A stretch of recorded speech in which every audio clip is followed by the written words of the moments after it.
Ok. Quiero darle un saludo muy afectuoso para nuestros hermanos de Jalapa que ya están aquí. Y también, pues ya al final les damos un abrazo, ¿verdad? Les quiero dar el saludo también para la Iglesia Vida Abundante, de los que ya estamos aquí.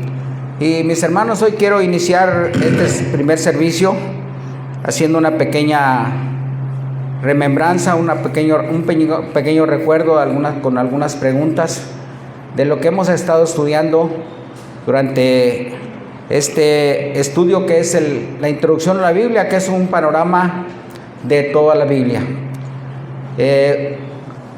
Me gustaría que aquellos que sepan estas preguntas las puedan contestar, incluyendo a nuestras hermanitas que están de visita. Primeramente yo les pregunto, ¿cuántos libros son la ley de Moisés? El que vaya a contestar, que levante la mano, por favor. ¿Cuántos libros son la ley de Moisés? 4. Me está diciendo con la mano así y luego me dice que 4. Muy buena pregunta, muy buena respuesta. ¿Cuántos son? 5. Ya no les pregunto porque si no se va a quedar mal. A ver, les hago otra pregunta, a ver si alguien por ahí la sabe. ¿De cuántos años fue llamado Moisés por Dios y cuál fue el propósito de ese llamado? A ver si alguien me la puede contestar por ahí. Esa ya se la sabe mi esposa. La quiere contestar. A ver. ¿Alguien sabe la edad? A ver, Socorrito.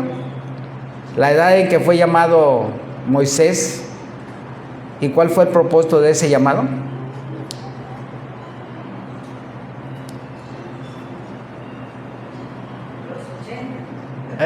¿Cuántos años tenía Moisés cuando fue llamado? 80. ¿Y cuál era el propósito de ese llamado?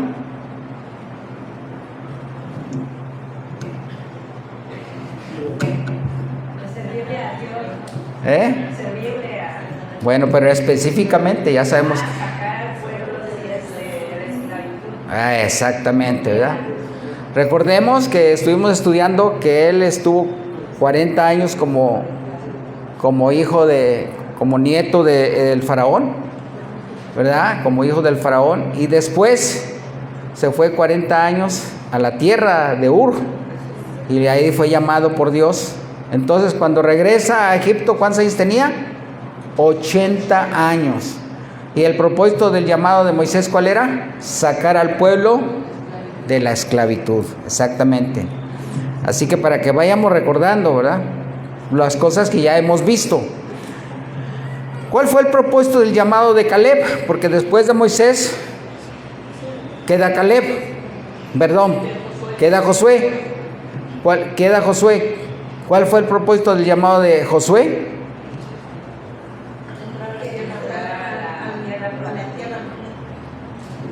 Que los metiera a la tierra prometida y hacer la entrega de toda la tierra, ¿verdad? La tierra que fluye leche y miel, ¿verdad? Perdón. ¿Cómo se llamaba esa? Esta me la va a contestar hasta Lupita. ¿Cómo se llamaba el alimento que Dios proveyó en el desierto? ¿Cómo se llamaba el alimento que Dios les proveía diariamente en el desierto?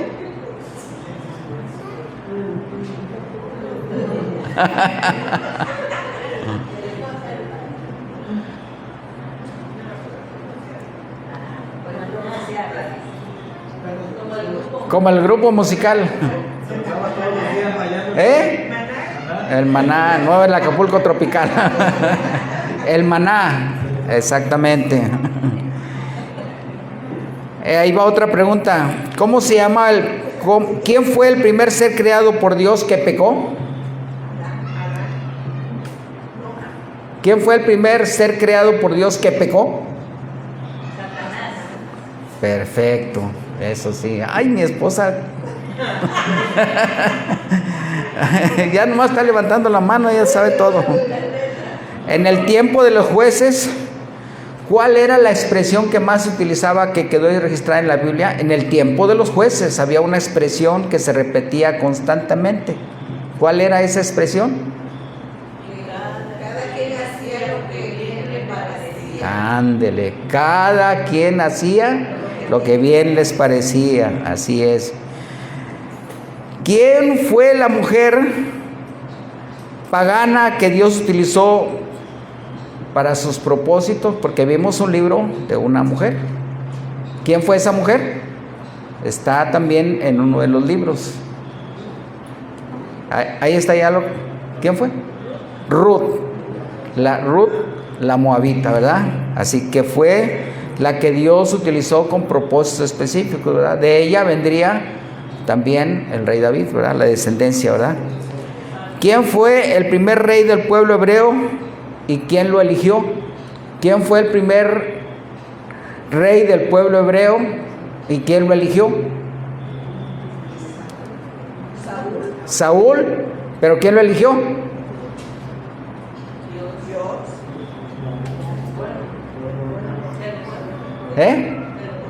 El pueblo, exactamente, porque Dios les dijo: ustedes me han desechado de mí, está bien, ahí está su rey. Por eso Saúl no fue considerado un hombre de Dios, ¿verdad? Porque Dios había escogido ¿a quién? A David, pero el pueblo escogió a Saúl. Así es, ¿sí? ¿Quieren que sigamos haciendo preguntas? Pero tache. Bueno, mis hermanos, no, de esta forma es para motivarnos a seguir un poco leyendo la Biblia, a seguir tomando nota de lo que hemos estado aprendiendo a lo largo de esta 13ª lección. Ya hoy entramos en la 13ª lección, que es el primer libro de los Reyes, ¿verdad? Y también, como introducción, desde el primer libro, desde el primer libro del Génesis, ahí vino la creación de todo lo que hay en el mundo, pasando por la caída del hombre, la entrada del pecado, el diluvio, hasta la creación del pueblo judío. ¿En dónde fue creado el pueblo judío? ¿En dónde fue creado el pueblo judío? ¿En dónde fue creado? Porque anteriormente no existía el pueblo judío. ¿Dónde fue creado el pueblo judío? En Egipto, en la esclavitud. Desde ahí fue creado, y al paso de los años se quedaron en la esclavitud. Y de ahí fue donde fue llamado Moisés para que viniera a darles la libertad, ¿verdad? Dios los escogió estando en esclavitud como su pueblo, mediante muchos prodigios y maravillas los libera de la esclavitud, llevándolos durante ¿cuántos años al desierto? 40 años por el desierto, liderados por Moisés, quien sufre penalidades con ellos. Él, aunque era el líder, también sufría con ellos. No vino a pasar vacaciones, sino que vino a sufrir penalidades con ellos. Finalmente, también eso le provocó que Moisés no entrara a la tierra prometida con ellos. A la tierra, como les dije anteriormente, que era conocida como la leche que fluye, leche y miel. Una tierra muy próspera, en donde ellos iban a habitar, y el Señor los había designado. Aunque ellos estaban también en un lugar en donde eran esclavos, y era una tierra próspera también, la tierra de Egipto, pero ahora ellos iban a ser dueños de la tierra, iba a ser una tierra muy próspera. Así que viene Josué y hace la repartición a cada tribu con sus diferentes familias. Josué, un varón valiente y esforzado. El pueblo de Dios pasa un tiempo de paz y de bastante prosperidad cuando entran les reparte a cada tribu y a casi a toda familia la tierra prometida. Entonces vienen tiempos de prosperidad, donde se dedican a trabajar, se dedican a sembrar, a trabajar la tierra y empiezan a comer de los primeros frutos de la tierra. Así que vienen tiempos de paz y de prosperidad hasta la muerte de Josué, que sucede a los 110 años. Vienen tiempos después, en donde vienen tiempos de gran apostasía, cuando muere Josué, y viene ese establecimiento del tiempo de los jueces, en donde cada quien, la expresión que dijimos ahorita, cada quien hacía lo que bien le parecía. Un periodo de aproximadamente 400 años de rebeldía, de desobediencia hacia Dios.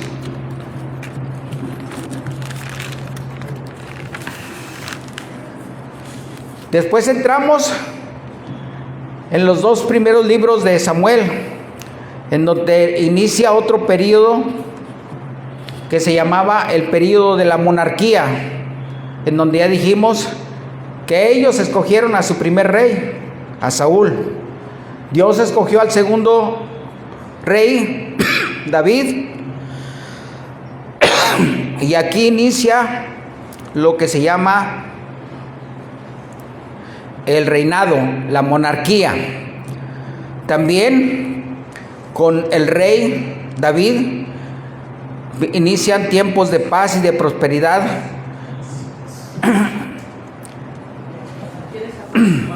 No. Con un rey reconocido ampliamente por su gran sabiduría y riqueza, con el rey Salomón, el hijo de David. Pero que ya veremos en el segundo libro cómo termina este reinado del rey Salomón, con un reinado dividido y en ruinas. Entramos ya de lleno a este primer libro de los reyes. Y empezamos diciendo que ¿quién fue el escritor humano de este libro? Bueno, en la Biblia no nos habla quién fue el escritor humano del libro de los reyes. Aunque la tradición judía identificaba al profeta Jeremías como el autor, sin embargo, los profetas que predijeron que la nación sería llevada al exilio por su rebeldía y desobediencia a Dios, no lo dijeron. ¿Por qué? Porque Jeremías no fue en el exilio a Babilonia, sino él estaba en Egipto. Y en esta última porción del segundo libro de Reyes nos narra que ahí no estaba Jeremías, ¿verdad? Eso lo vemos en el segundo libro de los Reyes, capítulo 17, del 13 al 23. Vamos a darle un poco de lectura. En el segundo de los libros de los Reyes, capítulo 17, del 13 al 23.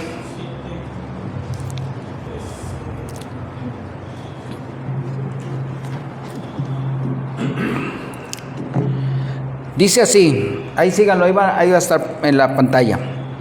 Jehová amonestó entonces a Israel y a Judá por medio de todos los profetas y de todos los videntes, diciendo: vuélvanse de vuestros malos caminos y guarden mis mandamientos y mis ordenanzas, conforme a todas las leyes que yo prescribí a sus padres y que les he enviado por medio de mis siervos los profetas.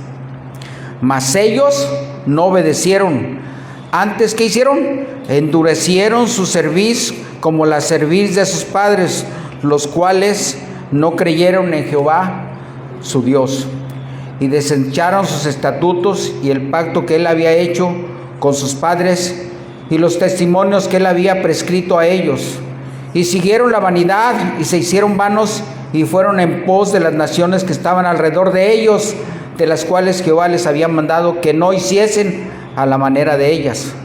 Dejaron todos los mandamientos de Jehová su Dios Y se hicieron imágenes fundidas de 2 becerros y también imágenes de acera. Y adoraron a todo el ejército de los cielos y sirvieron a Baal. Hicieron pasar a sus hijos y a sus hijas por fuego y se dieron adivinaciones y agüeros. Y se entregaron a hacer lo malo ante los ojos del Señor, provocándole a ira. Jehová, por tanto, se airó en gran manera contra Israel y los quitó de delante de su rostro, y no quedó sino solo la tribu de Judá. Mas ni aun Judá guardó los mandamientos del Señor su Dios, sino que anduvieron en estatutos de Israel, los cuales habían hecho ellos. Y desechó el Señor a toda la descendencia de Israel, y los afligió y los entregó en manos de saqueadores hasta echarlos de su presencia. Porque separó a Israel de la casa de David, y ellos hicieron rey a Jeroboam, hijo de Nabat, y Jeroboam apartó a Israel en pos de Jehová y les hizo cometer gran pecado. Y los hijos de Israel anduvieron en todos los pecados de Jeroboam que él hizo, sin apartarse de ellos, hasta que el Señor quitó a Israel de delante de su rostro, como él lo había dicho por medio de todos los profetas sus siervos, e Israel fue llevado cautivo de su tierra a Asiria hasta hoy. Entonces ahí vemos cómo el Señor vino y castigó fuertemente a la nación porque se desviaron, no cumplieron con las promesas que él les había dicho, ¿verdad? Guardarán y seguirán solamente al Dios de sus padres, y ellos se apartaron. Esto ocurrió en el exilio de Babilonia en el año 561 a.C. Y Jeremías nunca fue a Babilonia, sino a Egipto. Y eso lo vemos en Jeremías 43:17, por favor, hermano. El libro del profeta Jeremías 43:17. ¿No? 43, 1 al 7, perdón. Ahora sí. 43, 1 al 7. ¿Ya estamos ahí? Aconteció que cuando Jeremías acabó de hablar con el pueblo, a todo el pueblo, de todas las palabras de Jehová Dios de ellos, todas estas palabras por las cuales el Señor Dios de ellos les había enviado a ellos mismos, dijo Azarías, hijo de Osaías, y Johanán, hijo de Carea, y todos los varones soberbios dijeron a Jeremías: mentira dices, no te ha enviado Jehová nuestro Dios para decir: no vayas a Egipto para morar allí, sino que Baruch, hijo de Nerías, te incita contra nosotros para entregarnos en mano de los caldeos para matarnos y hacernos transportar a Babilonia. No obedeció pues Johanán, hijo de Carea, y todos los oficiales a la gente de guerra, y todo el pueblo a la voz de Jehová para quedarse en tierra de Judá, sino que tomó Johanán, hijo de Carea, y todos los oficiales de la gente de guerra, a todo el remanente de Judá que se había vuelto de todas las naciones donde había sido echado para morar en tierra de Judá, a hombres y mujeres y niños, y a las hijas del rey, y a toda persona que había dejado Naburazadán, capitán de la guardia, en Gedalías, hijo de Ahicam, hijo de Safán, y al profeta Jeremías, y a Baruch, hijo de Neerías, y entraron en tierra de Egipto, porque no obedecieron a la voz de Jehová, y llegaron hasta Tafnes. Entonces, de esta forma, el profeta Jeremías nos revela que él no estuvo en el exilio en Babilonia, sino que él fue llevado a Egipto. Entonces, por esa razón es que no pudo haber escrito este libro de los reyes, porque él no supo lo que había sucedido en Babilonia, ¿verdad? No estuvo exiliado en Babilonia. La fecha, así que el autor del libro pues queda en el anonimato. Pero eso no es lo importante, hermanos. Lo importante no es quién haya escrito este libro. Lo importante es que todos sabemos que toda la revelación es de Dios. Y que si está aquí, este libro aquí en la Biblia, es que es un libro inspirado por Dios. Amén. La fecha probable de su escritura es entre los años 586 y 561 a.C., cuando fue la destrucción del templo construido por Salomón, ¿verdad? fue destruida por los babilonios y más o menos en esa fecha entre la destrucción y la muerte de Nabucodonosor. El género literario de este primer libro es narrativo, histórico y un poco de biografía, porque vamos a ver la biografía de el rey Salomón. La estructura del libro, mis hermanos. Al inicio del libro, y lo vemos, vámonos al primer libro de los Reyes, del capítulo 1, el rey David se encuentra ya en sus últimos días de vida. Ya él está, después de su reinado de 40 años, ya se encuentra en los últimos días de su vida. Y Adonías, uno de sus hijos mayores, quiso usurpar el trono, pero el profeta Natán, un profeta que ya conocimos, que fue el que vino a confrontar precisamente al rey David cuando cometió aquellos pecados, junto con Betsabé, la madre de Salomón, le informan al rey que ya estaba en cama, ya estaba muy enfermo, recordándole la promesa que él había hecho a ella, a su mamá de Salomón. Y eso lo vemos en este capítulo, el primer libro, en el versículo 17, 1:17, y le recuerda a ella. Y ella le respondió: Señor mío, tú juraste a tu sierva por Jehová tu Dios, diciendo: Salomón tu hijo reinará después de mí, y él se sentará en mi trono. Así que esa era una promesa que él había hecho, y se la había mencionado precisamente a la mamá de Salomón, y ella va y le recuerda.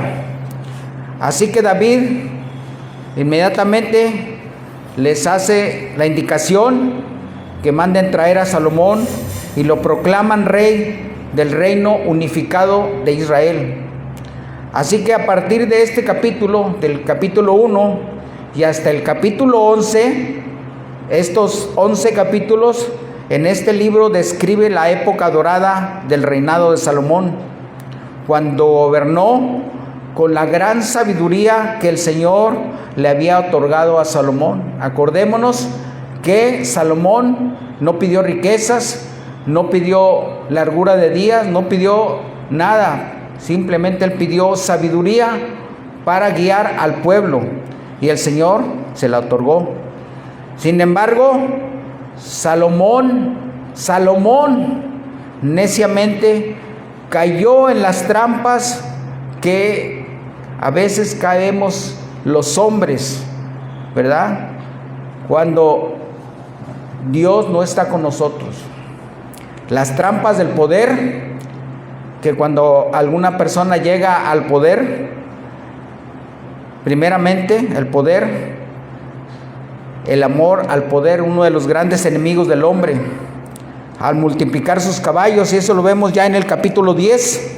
Vayamos ahí al capítulo 10 de Primera de Reyes, 26 y 29. 26. Y juntó Salomón carros y gente de a caballo, y tenía 1,400 carros y 12,000 jinetes, a los cuales puso en las ciudades de los carros y con el rey de Jerusalén. El 29. Y venía y salía a Egipto el carro con 600 piezas de plata y el caballo por 150. Y así los adquirían por mano de ellos todos los reyes de los heteos y de Siria.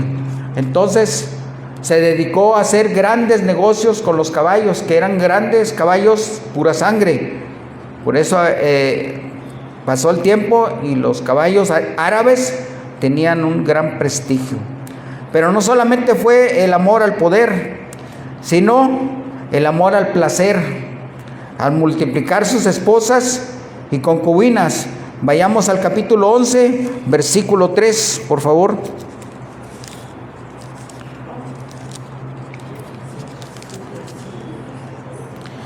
11, versículo 3. Y tuvo 700, todos, tuvo 700 mujeres reinas y 300 concubinas, y sus mujeres desviaron su corazón. Y ahí vemos cómo neciamente ya el Señor le había advertido y él cayó. Pero vino otro problema muy fuerte de Salomón, el amor a las riquezas, al multiplicar su oro, plata y piedras preciosas.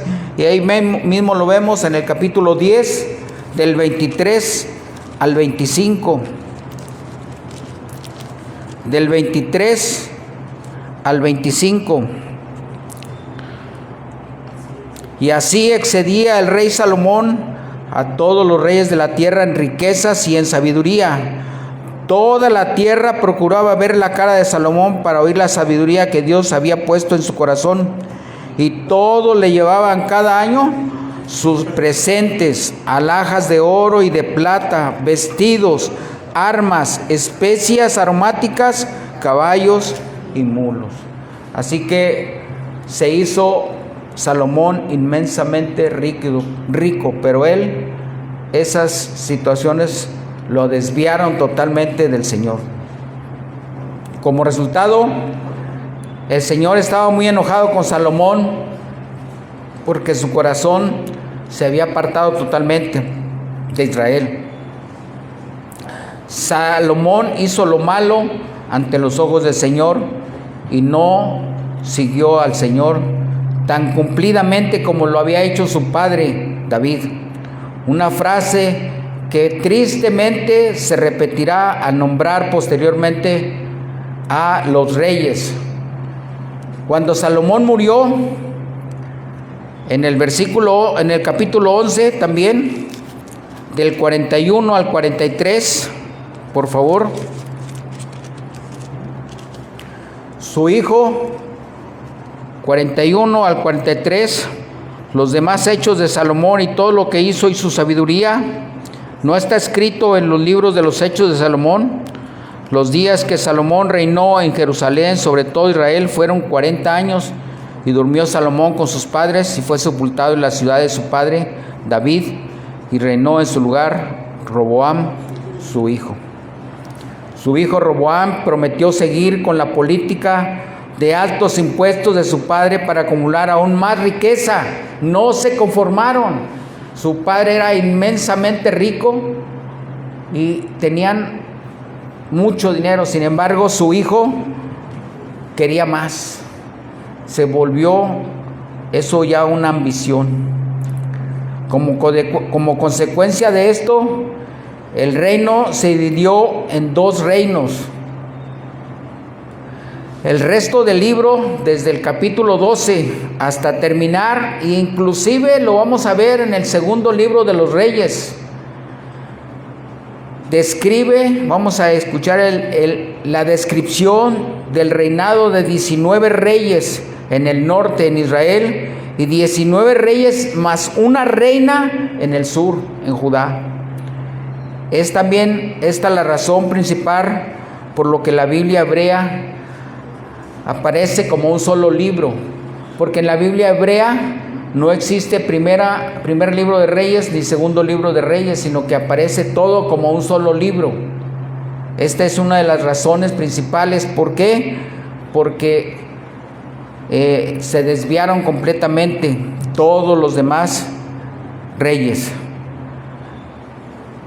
Y vino la historia del pueblo judío desde la coronación de Salomón como rey hasta la deportación del pueblo en el cautiverio. De esta manera este libro, como uno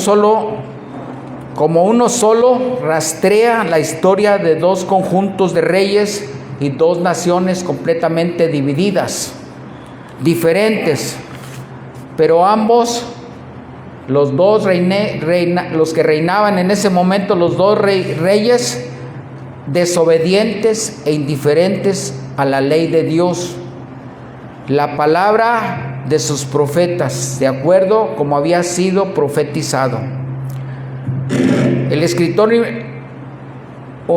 humano, que fue anónimo, le fue revelada la razón por la que el juicio de Dios había de venir.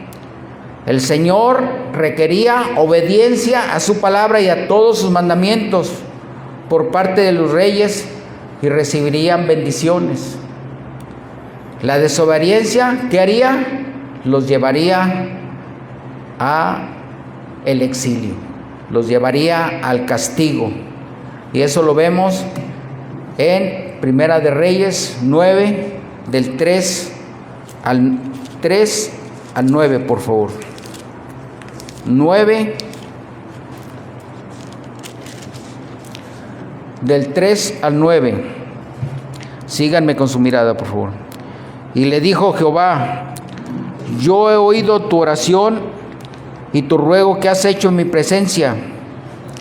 Yo he santificado esta casa. Ahí le está hablando cuando hizo el Señor el pacto con Salomón. Yo he santificado esta casa que tú has edificado. ¿Cuándo edificó el pueblo el rey Salomón? Tú has edificado para poner mi nombre en ella para siempre. En ella estarán mis ojos y mi corazón todos los días. Y si tú anduvieres delante de mí como anduvo David tu padre, en integridad de corazón y en equidad, haciendo todas las cosas que yo te he mandado y guardando mis estatutos y mis decretos, yo afirmaré el trono de tu reino sobre Israel para siempre, como hablé a David tu padre, diciendo: no faltará varón de tu descendencia en el trono de Israel. Mas si obstinadamente os apartareis de mí, vosotros y vuestros hijos, y no guardareis mis mandamientos y mis estatutos que yo he puesto delante de ustedes, sino que fuereis y sirviereis a dioses ajenos y los adoraran, yo cortaré a Israel de sobre la faz de la tierra que les he entregado, y esta casa que he santificado a mi nombre, yo la echaré de delante de mí, e Israel le será puesta por proverbio y refrán a todos los pueblos. Y esta casa que estaba en estima, cualquiera que pase por ella se asombrará y se burlará y dirá: ¿por qué ha hecho así Jehová a esta tierra y a esta casa? Y dirán: por cuanto dejaron a Jehová su Dios, que había sacado a sus padres de tierra de Egipto, todos, y echaron mano a dioses ajenos y los adoraron y los sirvieron. Por eso ha traído Jehová sobre ellos todo este mal. Ahí vemos, ¿verdad? Todo lo que sucedió ya estaba profetizado, porque así iba a ser. La triste realidad es que la mayoría de los reyes guiaron a sus pueblos al pecado, a no confrontar la idolatría. Viéndola, no la pararon, sino que la apoyaron. En el segundo libro, que sigue la siguiente semana, veremos cómo sufrieron el castigo de Dios por la idolatría. Temas teológicos, hermanos. Fue durante el reinado de Salomón que la edad de oro de la literatura y de la sabiduría hebrea estuvieron en su máximo esplendor. Salomón escribió estos libros de gran sabiduría: el Cantar de los Cantares, el libro de Proverbios y el libro de Eclesiastés, que nos han dejado una gran sabiduría y que siguen vigentes hasta nuestros días. El rey Salomón le pidió a Dios sabiduría, y ahora entendemos la sabiduría de Dios como el temor, como el respeto al Señor. El temor del Señor traerá al pueblo grandes beneficios, grandes bendiciones y paz y prosperidad, especialmente durante los años de la construcción del templo. Tuvieron tiempos de gran paz. Después vino el traslado del arca del pacto al templo, donde la nube cubrió la casa del Señor, y eso lo vemos en el capítulo 8, mis hermanos, del 10 al 11, leémoslo todos, 10 y 11. Y cuando los sacerdotes salieron del santuario, Todos, la nube llenó la casa del Señor, y los sacerdotes no pudieron permanecer para ministrar por causa de la nube, porque la gloria del Señor había llenado la casa del Señor. Y ahí vemos cómo el Señor cubrió esa casa, ¿verdad? El templo. Y los sacerdotes tuvieron que salir porque todo esto lo había llenado ya la nube. Una prefiguración de Cristo en el momento sublime de nuestra salvación.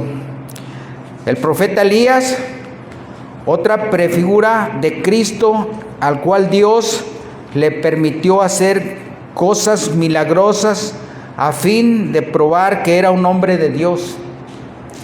Cuando él resucitó de la muerte al hijo de la viuda de Sarepta, ella exclamó: ahora conozco que tú eres varón de Dios y que la palabra del Señor es verdad en tu boca.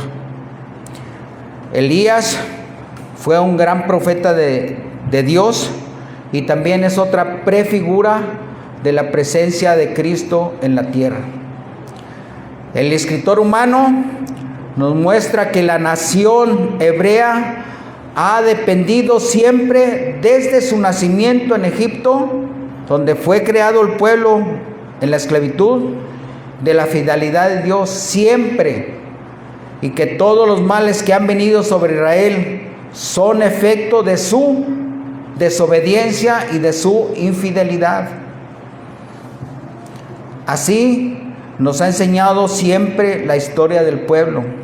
La paz, la prosperidad y la bendición son el resultado de la obediencia a la ley de Dios. ¿La palabra de Dios es palabra de juicio o es palabra de salvación?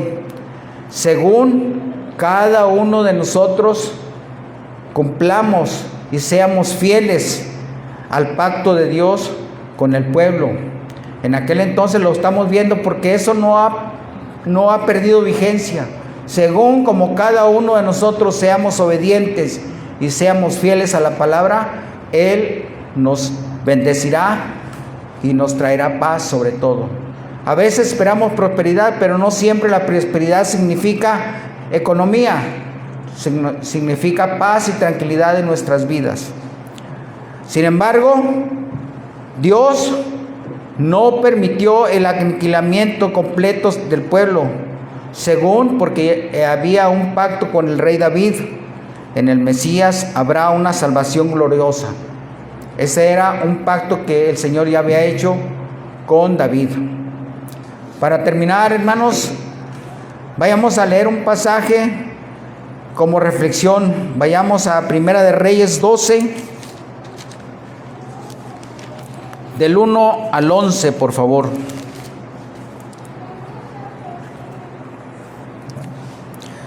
Lo vamos a leerlo todos.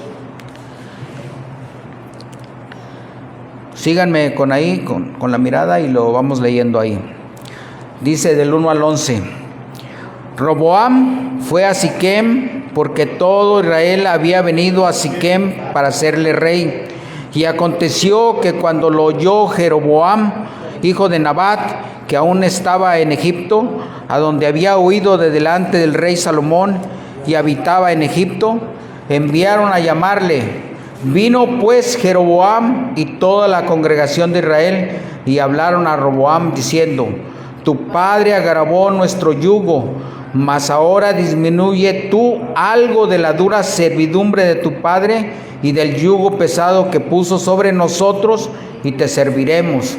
Y él les dijo: idos, y de aquí a 3 días volved a mí. Y el pueblo se fue. Entonces el rey Roboam pidió consejo de los ancianos que habían estado delante de Salomón su padre cuando vivía, y dijo: ¿cómo aconsejáis vosotros que responda a este pueblo? Y ellos le hablaron diciendo: si tú fueres hoy siervo de este pueblo y los sirvieres y respondiéndoles buenas palabras les hablares, ellos te servirán para siempre. Pero él dejó el consejo que los ancianos le habían dado y pidió consejo de los jóvenes que se habían criado con él y estaban delante de él, y él les dijo: ¿cómo aconsejáis vosotros que respondamos a este pueblo que me ha hablado diciendo: disminuye algo del yugo que tu padre puso sobre nosotros?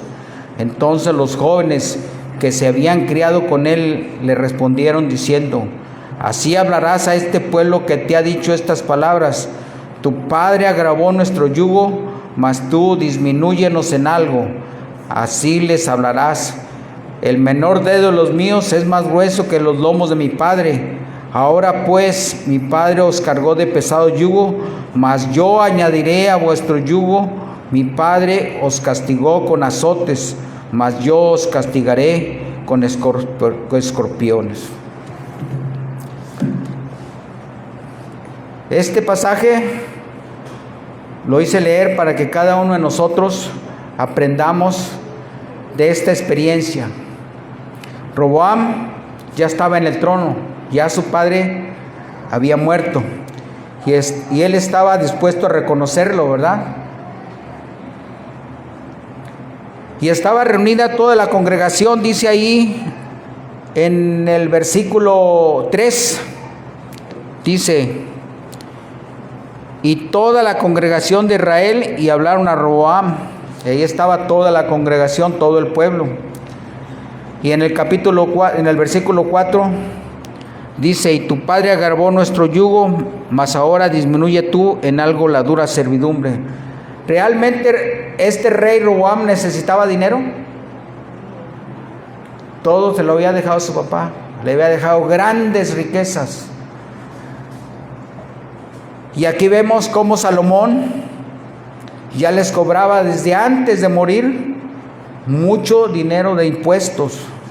Salomón en sus últimos tiempos se volvió un hombre ambicioso, y con justa razón el pueblo le pidió que disminuyera. Y en el versículo 5 él les dijo: váyanse aquí y de aquí a 3 días vuelvan. ¿Esto estuvo bien o estuvo mal? De alguna forma estuvo bien, porque no tomó una decisión precipitada, sino les dijo: váyanse y en 3 días vuelvan para ver qué he decidido.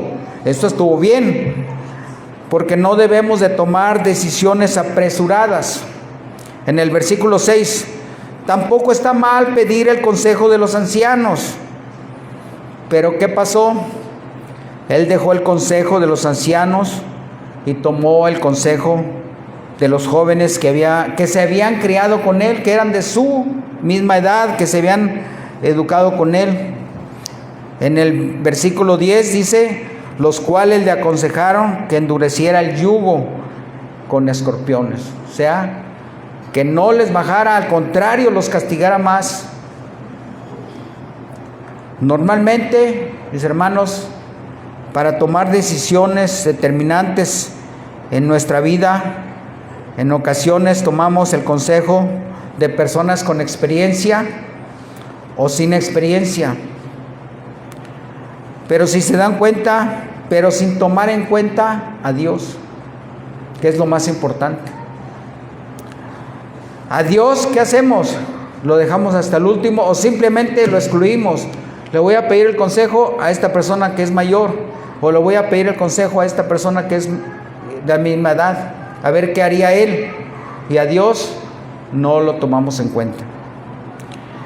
A veces decimos que sí lo consultamos, pero normalmente nosotros somos impacientes y nunca esperamos su respuesta, porque el Señor tarda, pero responde. Reyes, este libro de los Reyes, todo el primero y el segundo libro, debe de ser un libro que nos guíe a tomar decisiones sabias, no como los reyes que se fueron tras los pueblos y lo que les decían las tribus que estaban a su alrededor. ¿Sí? O a veces, hermano, también andamos buscando, tiene un consejo, pero que nos digan lo que nosotros queremos oír. Esa es otra, ¿verdad? Y nos dicen lo que de veras deberíamos de hacer y eso lo desechamos. Bueno, ahí está otra, ¿verdad? A veces Exactamente fue lo que le dijeron los ancianos, ¿no? Pídeles las cosas de buena forma. Pídeles las cosas y sí te lo van a dar y te van a servir. Pero yo creo que la forma en que lo estás haciendo no es la correcta. Y aparte de eso, bueno, no se lo dijeron, pero él tenía demasiadas riquezas. Ya no necesitaba más y él quería aún más, porque quería sentirse poderoso y había visto lo que le había enseñado su padre, Salomón, cómo en los últimos años se llenó de tanta soberbia, con tanto poder, con tantas mujeres y con tanto gente que venía a verlo para que vieran y se asombraran de la sabiduría que tenía. Pero era una sabiduría que era de Dios, no era del hombre. Así que debemos de tomar sabias decisiones como los reyes primeros.